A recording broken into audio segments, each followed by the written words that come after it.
આજ તો હવારમાં ધોઈ નાખી પણ પૂડા વાળી ગાડી. ઘડીક છે ને યુવરાજસિંહ 3 ટાયર ઉપર ટ્રેક્ટર લઈને આવ્યો. એ ત્યાં ટોલી આરે ઈ તો ઠીક, પણ મારું બેટું 3 ટાયર ઉપર હાલે છે કેમ? પછી તો ફિલ્ટર કરેલા પાણીથી મેં ટ્રેક્ટર ધોઈ નહીં, પણ જેવું ટ્રેક્ટર ધોઈને મશીનનો પિસ્ટન બંધ થઈ ગયો ને ભાઈનો પિસ્ટન ફાટી ગયો. ઈ તો ઠીક, પણ આ દિલ જલે હવારમાં ગમમાં ગરી ગયો લાગે.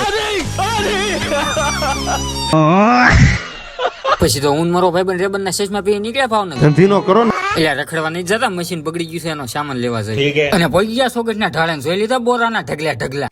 પોલીસ વાળા ભાડા ને એમ પુલેઠેથી નીકળી ગયા સાના મારા. અરે તમારી જાતના સાલા ખદડાવ.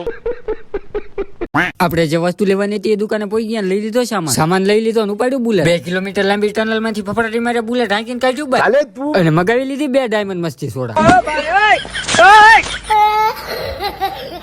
તમે રેલગાડી સીધી હાલતા તો જોઈએ, પણ આ અમારા ભાવનગરમાં ઊંધી આંકોનો રિવાજ છે.